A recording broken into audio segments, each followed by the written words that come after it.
Okay, the first part of the question was theory. I'm not going to start from there. You can always get those ones from your textbook. So I'm going to be starting from question 2, which is kinematics. The first aspect is theory, define angular displacement, all those things. First law, third law. Remember when we were dealing with the Newton's law of motion, I told you guys that you might be asked in the exam. So these are just past question papers. So you guys can just deal with that. So let's go to the calculations, which is the main thing here. So I'm going to be starting from question 2. I'm going to be solving. Okay.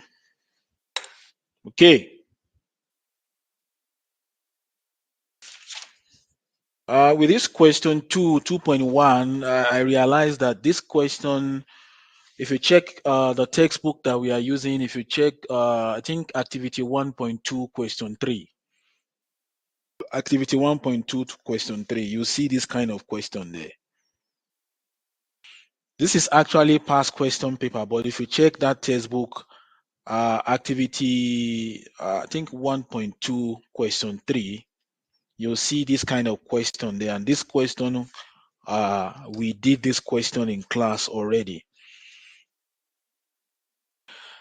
Okay, let's look at the solution to this. Two cars leave effect on a road simultaneously. I said car X traveled 60 kilometers per hour to the west, and car Y travels at 100 kilometers per hour in a direction not 45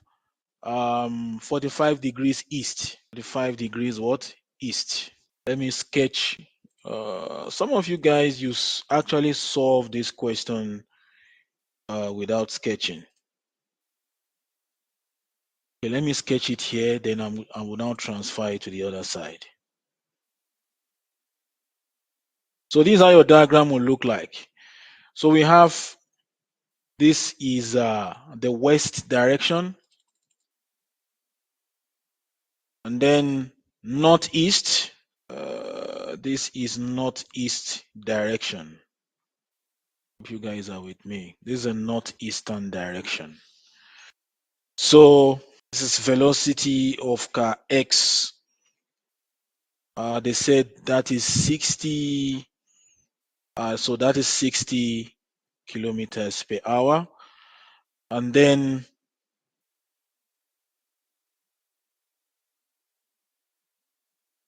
that one is traveling. That's is the car Y. Vy is what? 100 kilometers per hour. Now they said not. So this is, if this is 45 degrees, of course, this is also what? 45 degrees. So this is north, this is south, and this is west.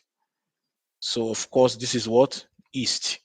So that's the diagram right there. So you can actually, I want to actually show you that you can actually use the other angle, the one of east 45 degrees north. You are still going to get the same answer. You are still going to get the same answer. Okay, the question says that we must calculate the relative velocity of car Y with respect to car X. So what I'm going to do here is, I'm just going to copy this.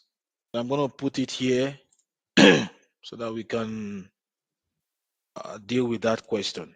Okay, from what I taught you guys, the question said the relative velocity of Y with regards to X. That was a formula I gave you.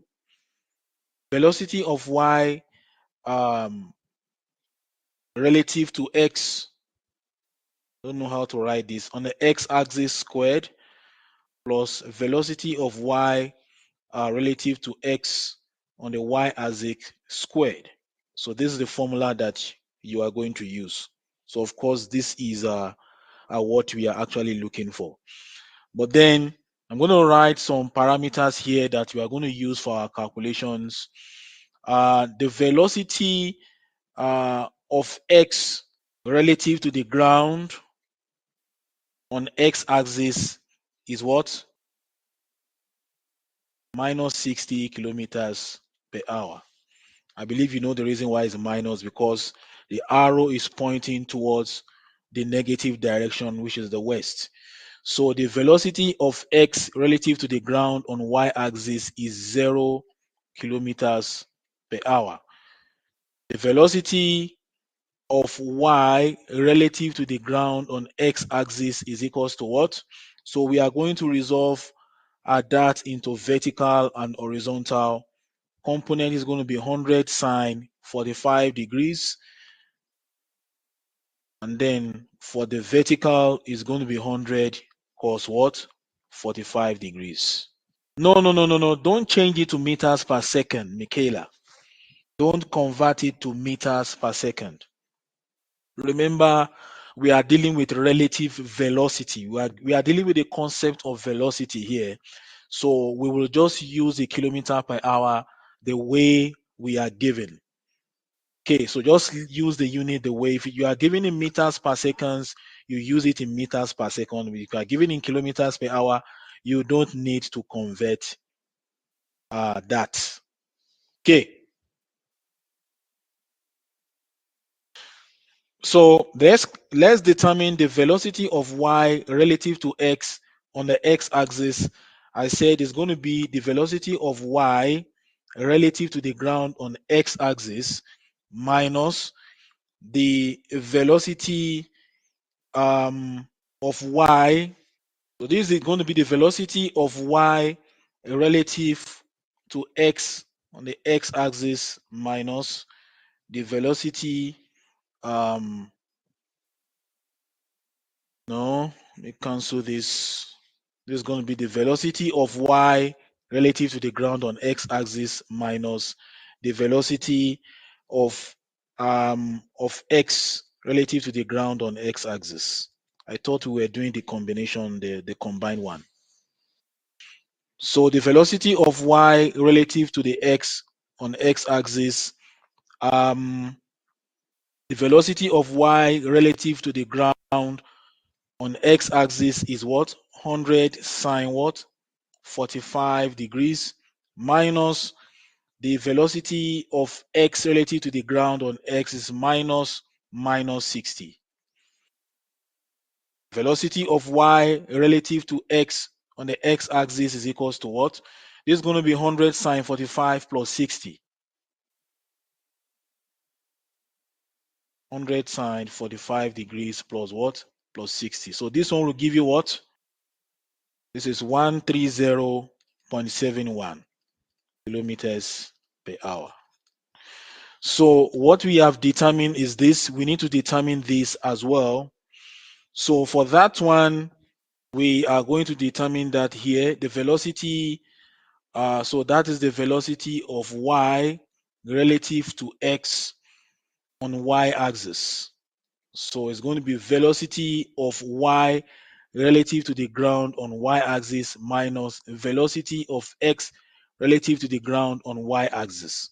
So velocity of y relative to x on y-axis is going to be equals to, this one is going to be 100 cos what? Cos 45 degrees minus. Now the velocity of x relative to the ground on y-axis is going to be 0. So we already got that. So that's going to be 0. Velocity of y relative to x on y-axis is going to be equals to what? 70.71 kilometers per hour. So we are now going to substitute into that. We recall that expression, velocity of y relative to x squared is equals to velocity of y relative to x on x-axis squared plus velocity of y relative to x on y-axis squared. So this is the equation that we are using. So v y squared is going to be equals to the first one we got 130 So this is going to be 130 point what? 71 squared plus 70 point what? 71 squared. So what is the velocity of y relative to x? So just square this and add it together and find the square root.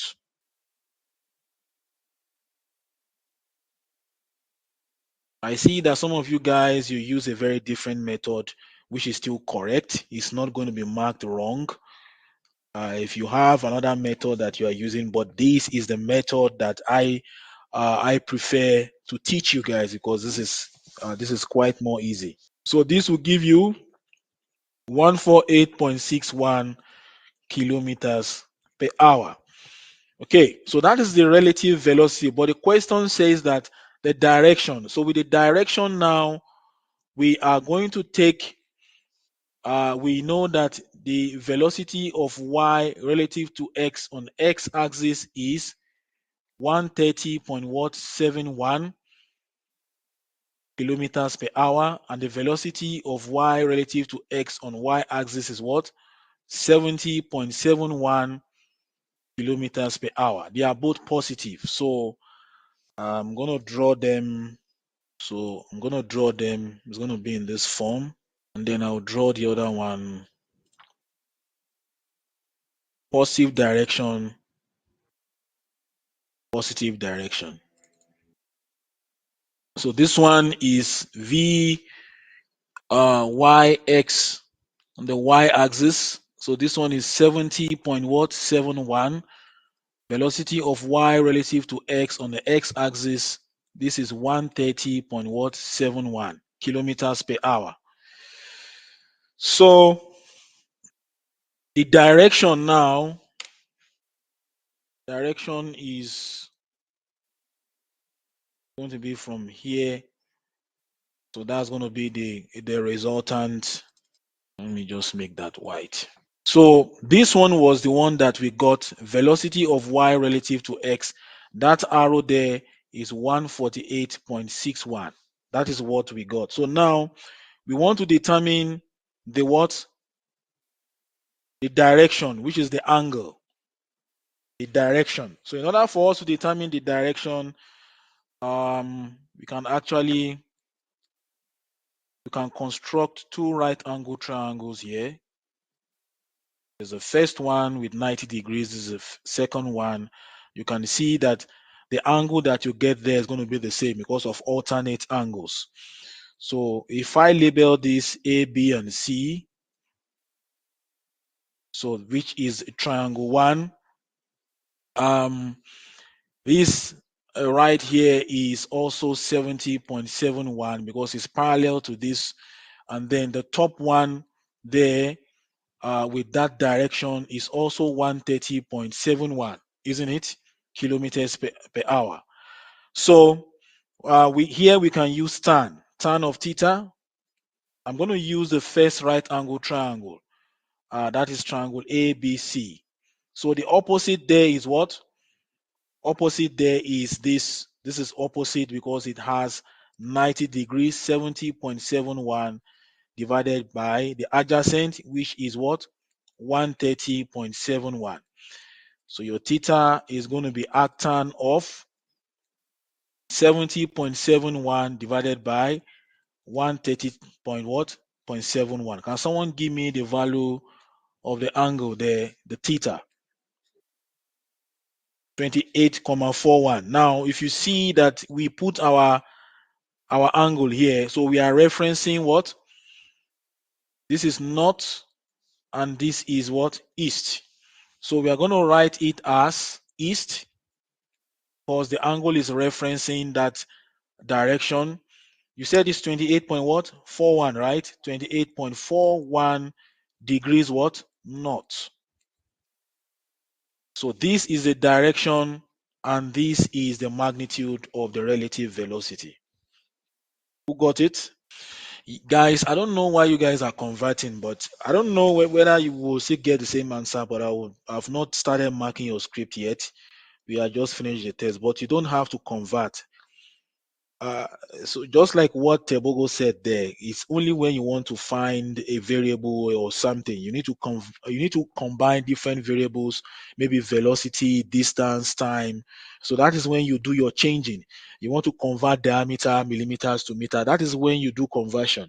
But in this case, you are only dealing with velocity. So why are you converting? Let's look at the next question there. 2.2. I think this one is 6 marks. Because of time, I always feel that the time that we have for science is not enough for me. Let's look at question 2.2. Question 2.2 is on resultant velocity. Remember, the first one is on relative velocity, and then the second one is on resultant velocity. Remember, in model 1, we is divided into different sections.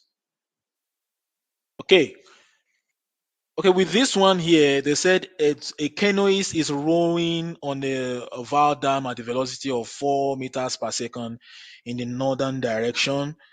You can draw that out. Some of you did your calculation without diagram.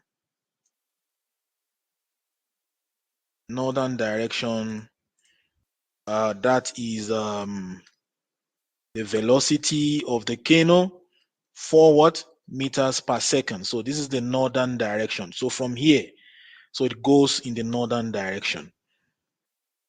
They now said that a wind of 3 meters per second suddenly started blowing in, not from, in the what?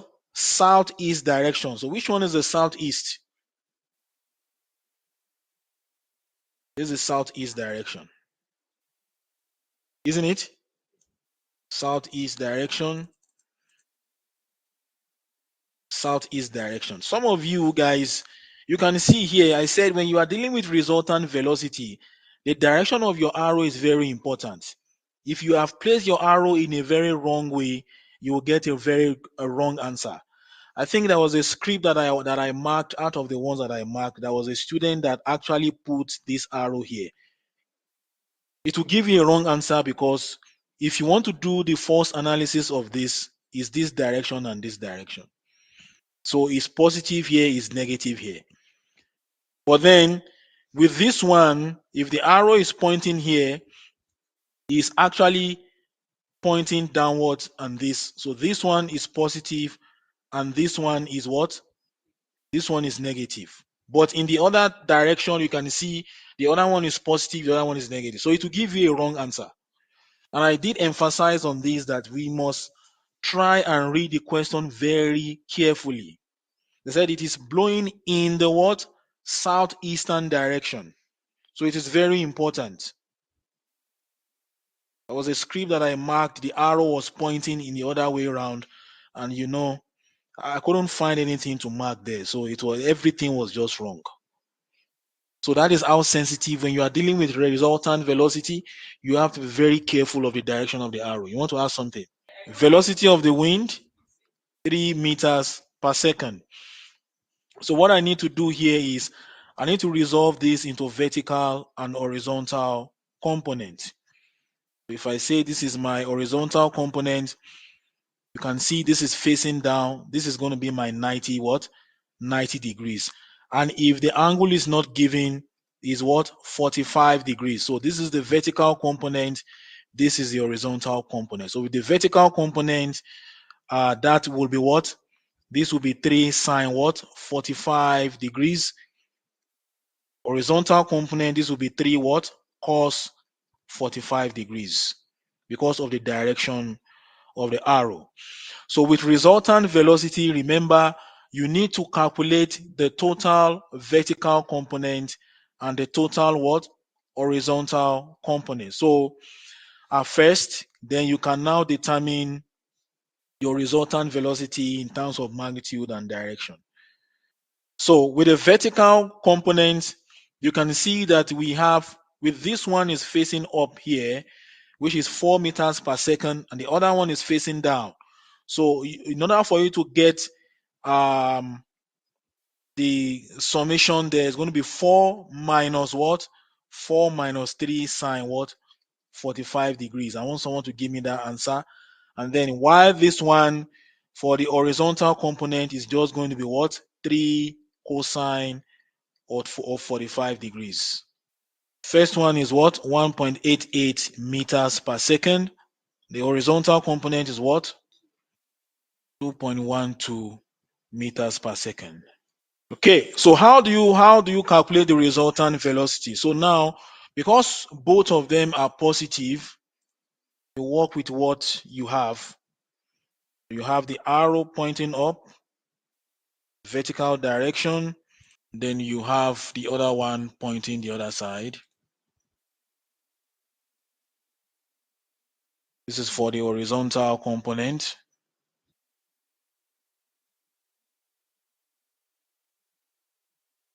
Okay, so the resultant will be in that direction. That is northeast. So I told you guys that the value of the vertical and the horizontal component will give us the direction. No, so now we have determined here that this is going to be in the northeast direction. This is north and this is east. Now the vertical component there is this one is 1.88 meters per second. The horizontal component is 2.12 meters per second. So with this, we are just going to use Pythagoras theorem, right? I'm just going to copy this.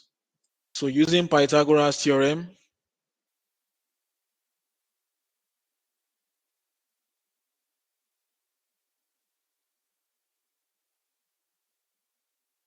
the resultant velocity squared summation of the horizontal component squared plus the summation of the vertical component squared. So you can get your resultant velocity. The horizontal component, we got that to be 2.12 squared plus 1.88 squared. So we can get the resultant velocity. That's going to be the square root of 2.12 squared plus 1.88 squared. So what would be the value of the resultant velocity there? 2 point what? 2.283. 2.283. Yes, if the angle is not given, Tebogo is assumed to be 45 degrees. If they said probably maybe a southwest or maybe southeast direction and the angle is not given, it's always taken as 45 degrees. 2.83 meters per second. Okay, so let's calculate the angle. I'm going to use this one. I've been using the other one. I'm going to use this. And then what I'm going to do is that I'm just going to close this. This will be my opposite. This will be 2.12 meters per second. And then that will be my angle. So I can now use for the direction, can use tan there, tan of theta. Opposite is what? 2.12 divided by the adjacent, which is 1.88. So my angle there is going to be arctan of 2.12 divided by 1.88. So my angle will be what? So it's going to be naught because I referenced naught. 48 point what? 43 degrees was east. So that is the direction. That is the direction, guys. So who got it? So when you are dealing with kinematics, you have to be very, very careful. It's the most technical module in engineering science. You have to be very careful with your directions and how you do your calculations and which formulas to use. Yes, it's still correct, James. If you have said northeast, maybe you wrote it as 48.43 degrees northeast. Well, this is still correct. This is also correct as well. Let's continue because of time. Let's the third one there, 2.3 there. That one is a projectile. Ah, sir, sorry. Okay. Sir, quick question. What is the tolerances on the marking? In terms of the answers, right? Yes, sir. Well, ±2, ±0.2 or 0.3. That is the standard. Sir, can I ask, because in the past papers, they always round off to 3 decimal places. So I got my tan theta angle was, uh, my tan theta angle was 1,879 over 2,121. You have mixed it up. How did you constructed your right angle triangle? See my right angle triangle here. Yes, sir. How did you construct your? Remember, this will only be determined after constructing my right angle triangle. And even if I had used the second one, so this would have been my theta, right?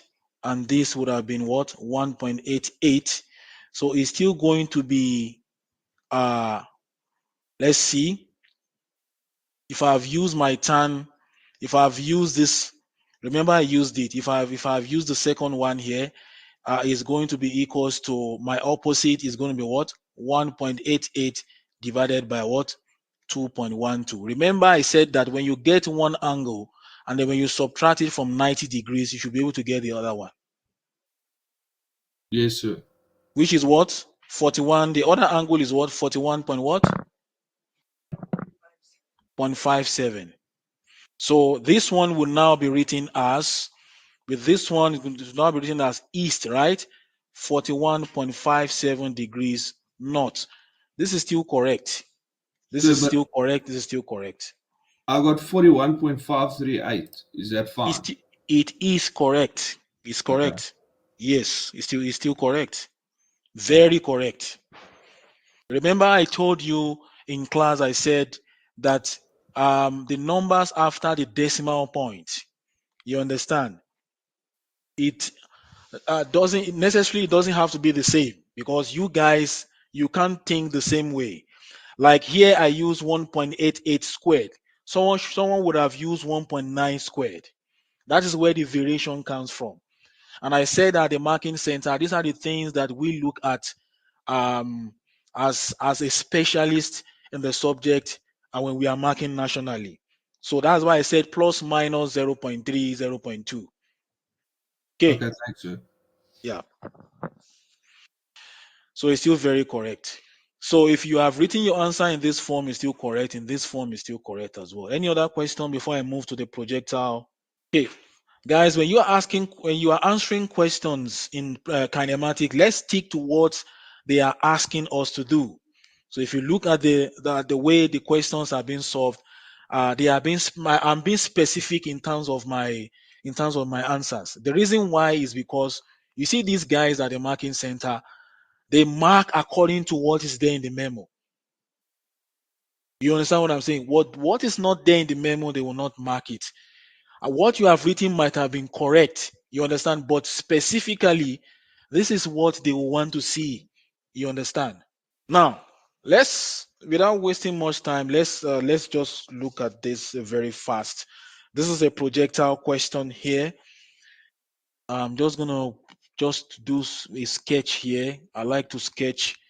Um, it's, this is the y-axis. I'm just gonna draw the x-axis in the other direction. This is the x-axis. So here I'm dealing with a projectile here. Okay, a bullet is fired at an angle of, now it's gonna come like this until it comes back to the ground. Now, this will look like this. Um,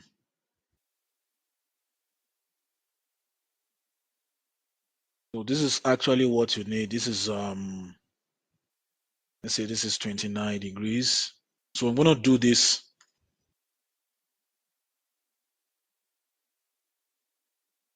That's the velocity right there. They said is 410 meters per second. This is Vy, and this is what? Vx. The angle is what? 29 degrees.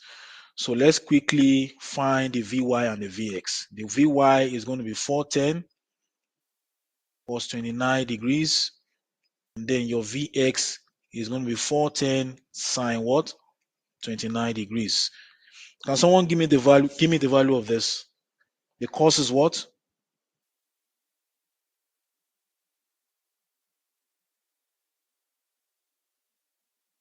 The x, the Vx, x. Oh, sorry, I mixed it. This is y. No, this is x and this is y. Y is what? Meters per second.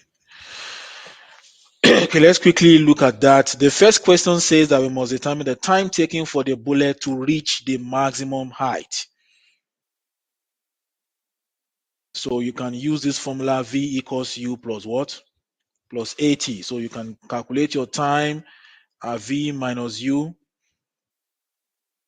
You are dealing with projectile where you use the gravity, which is what? Which is G. So this is going to be 0 minus. We are going to use the components because we are. This is the time taken for the bullet to reach the maximum height. So we are going to use the vertical component, which is what? 198,772 divided by, this is going to be minus 9.81 meters per second square. They said time for the bullet to reach the maximum height is going against the gravity. So this is the maximum height right here. H max. So this is when it's going up, minus 9.81 meters per second square there. And at this point here is plus what? 9.81 meters per second squared. So that is how it works. So this will give you what? 20, let's say 28 seconds.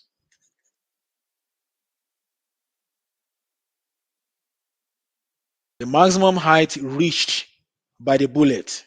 So we can use this formula S is equals to V squared minus U squared over what? Over 2G. So this is going to be 0 squared minus, we are still going to use the vertical component 198,772 squared divided by what? 2 minus what? 9.81. So this will give you what? 2013 point what? 777. Meet. It's fine. It's still correct. Whether 78 or 77. 2.33 horizontal displacement. Now, horizontal displacement is velocity multiplied by time. But we are going to use the horizontal component here. So this is going to be equals to the horizontal component is 358.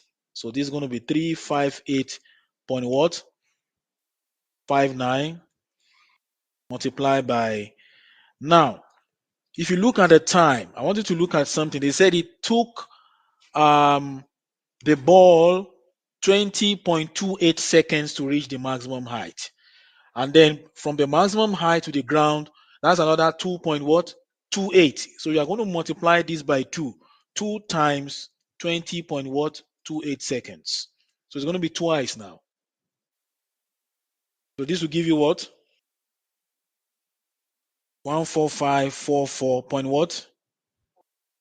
0.41 meters. So this is correct, this is correct, this is also correct as well. Who got it? There is something I want to emphasize here. Now, these are initial velocities, this component. I think we discussed about this, I think when we were dealing with projectiles. There is a velocity of projection and there is a velocity when it touches the ground. That force, that is the final velocity. But when it is being fired, whether it is a stone or anything that is being projected at an angle, the vertical and the horizontal are component as they are taken as the initial velocity. That's the concept of projectile. So actually, we're supposed to use they normally write them as u. You write this as u, and then written as uy and ux. Uy, ux. This will also be written as ux and uy.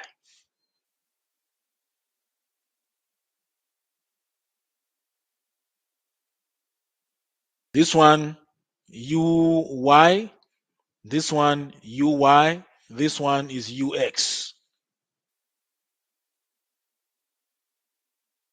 Okay, it's very important for you to know that. This is 0. This is also taken as 0.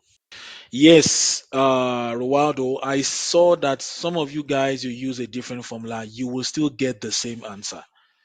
For the time, I saw a formula that looks like this: u over g sine theta, right?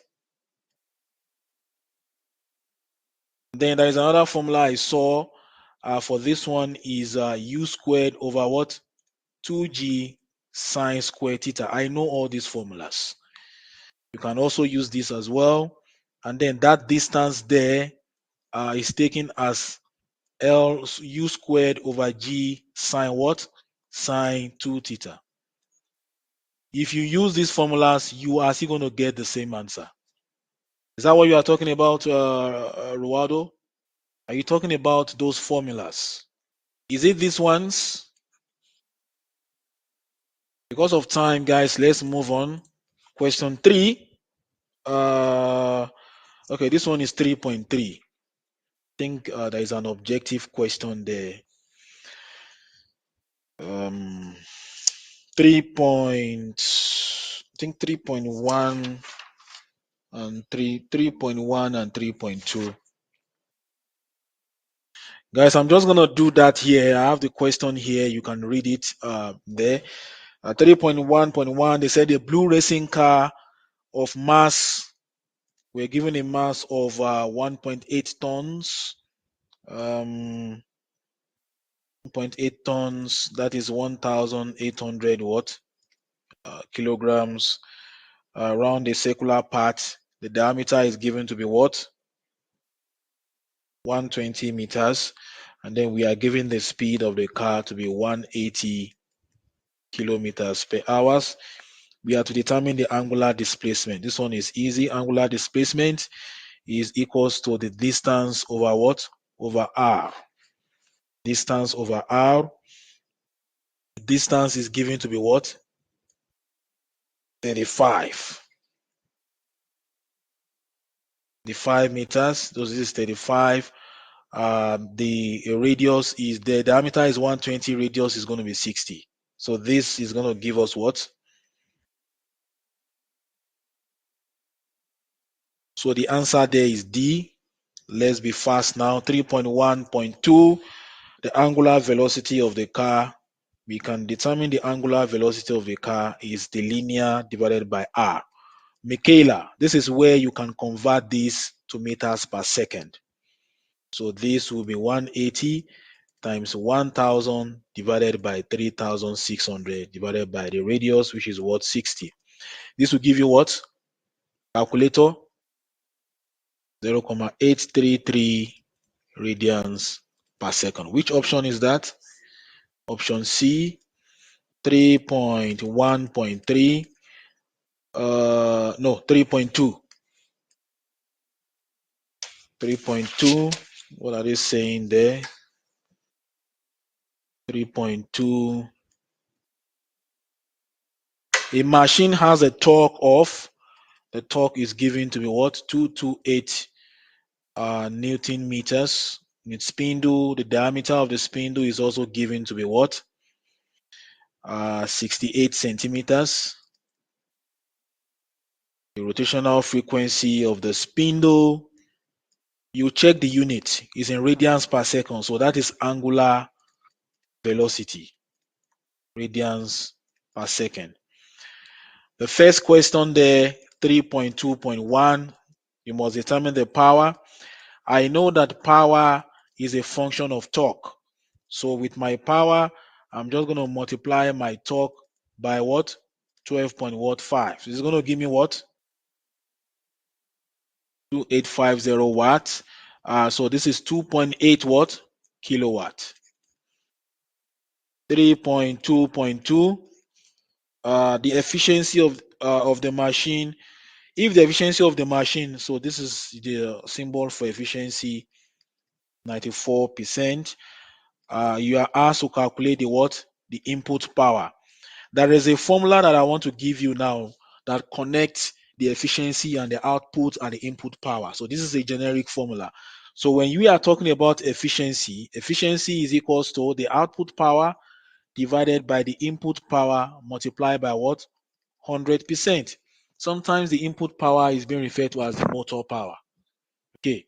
So with the efficiency being 94%, so it's going to be 0.94 equals to, now the power that we calculated here from formulas, the power that you get from formulas are referred to as the output power. So this is 2850 divided by the input power. So you can get your input power, which is going to be 2850 divided by what? 0.94. Can someone give me the value of the input power there?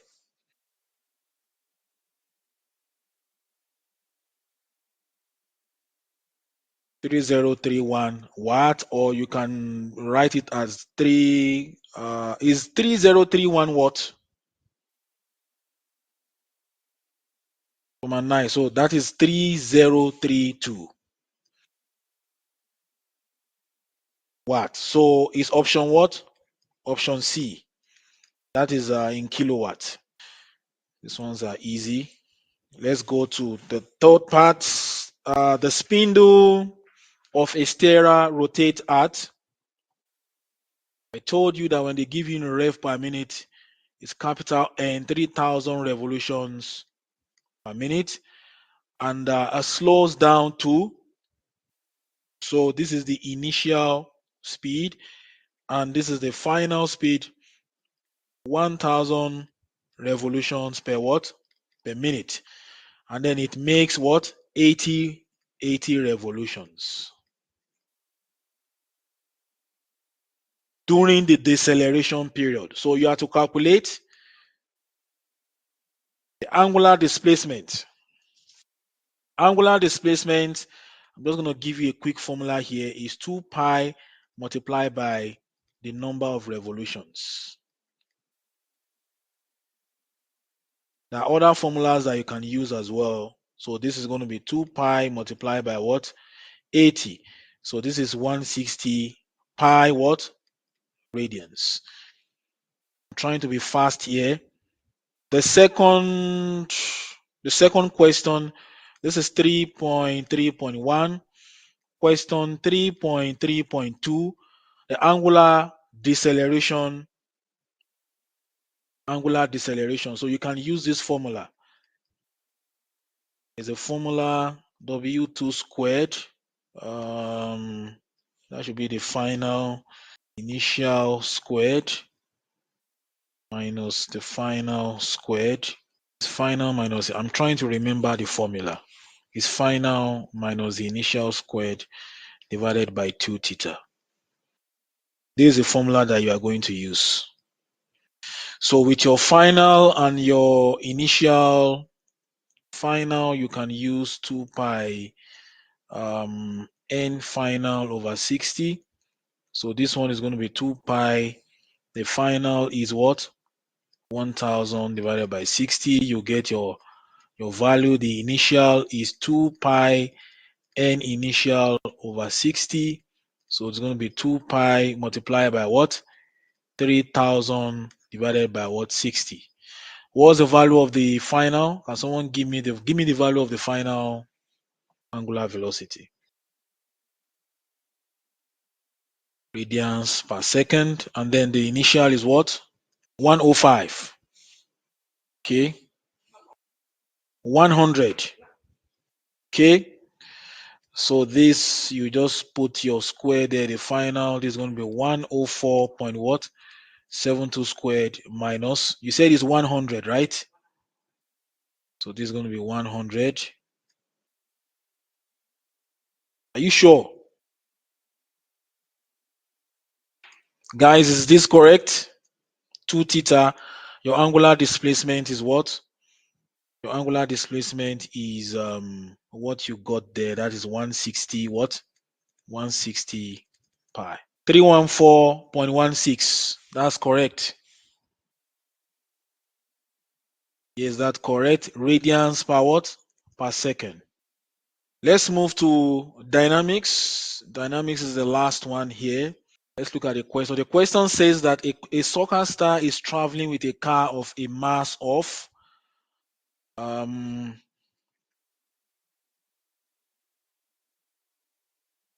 the mass of the car is what? 880 kilograms. Now, on a horizontal road at a velocity of what? 30 meters per second. And then a brake was immediately applied so as to stop at a distance of 50 meters away. So the resistance, that is the frictional force, you can also write it as the frictional force, is 295 newtons. So the first question there says that 4.1.1, the deceleration, we must determine the deceleration of the car. So in order for you to determine the deceleration of the car, you can use this formula, v squared minus u squared over what? Over 2s. This is 0 squared because it's decelerating, minus, this is actually initial, which is u, 30 squared divided by 2 multiplied by distance, which is 50. So you are going to write your answer as minus something, minus 9 meters per second square. The braking force.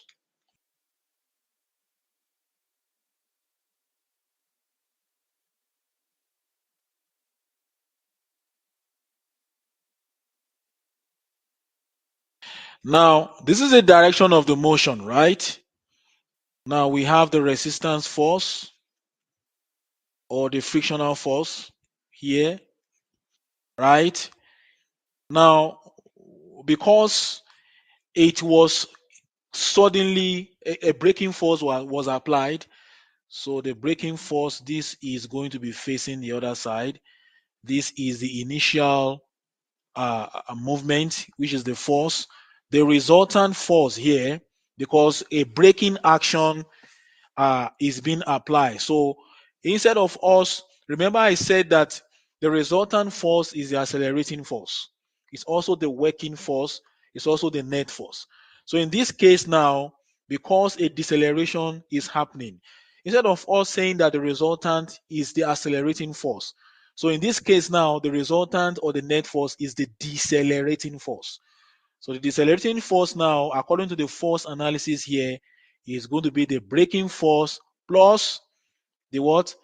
The resistance or the frictional force, which is going to be equals to mass multiplied by the deceleration. So we have our formula, the braking force plus the resistance force, mass times what? Acceleration. So this is what we are actually looking for. So our mass is what? 880.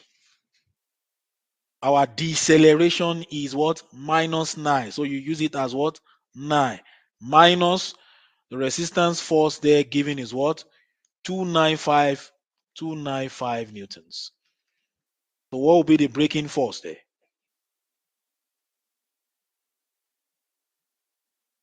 7625 what? Newtons.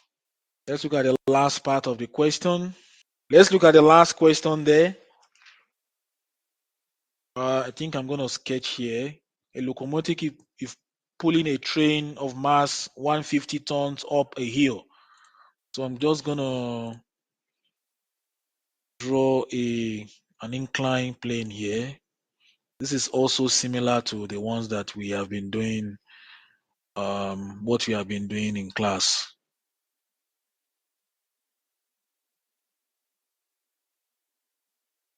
That's the incline right there.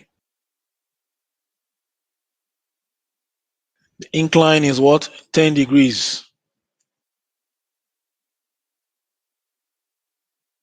Let's say this up an incline, right? So this is the direction of the what? The motion. This has to be indicated. So we have the applied force. We have the component of the weight that is always acting downward, W sine theta. And then they said the train experience a frictional force that is another what? Opposing force. 8,000 what? 8,000 newtons. Calculate the power required by the engine. Okay, the formula for power, you can use force multiplied by velocity to calculate power. Now, the force that we need to determine here is this applied force. Now, with the velocity, with the 72 kilometers per hour, we'll just convert this to meters per second times 1,000 divided by 3,600. This one will give you what? This one will give us 20 meters per second. So we need to calculate the force. So we are going to use that equation that I gave you that says that F minus what? W sine theta minus 8,000 is equals to mass times acceleration. Now, if you look at this question, they said at a constant velocity. At constant velocity, the acceleration is equals to zero. There is no acceleration at constant velocity. So you can now have your formula of F to be equals to W sine theta plus what? Plus 8,000. So mass times gravity. The mass is 150 tons, which is 150,000 kilograms multiplied by 9.81 sine what? 10 degrees plus 8,000. And someone give me the value of the applied force there.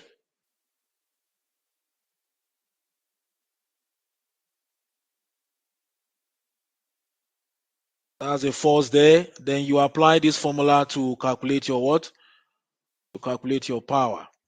So your power now is going to be 263523.29 multiplied by what? 20. We've converted the velocity to 20 meters per second. So your power will be what?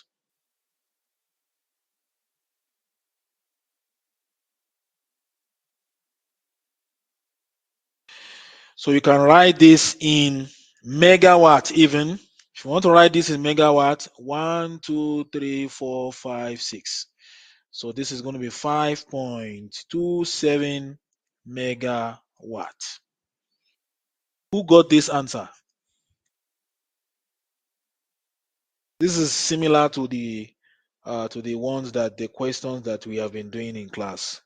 So those questions in the textbook.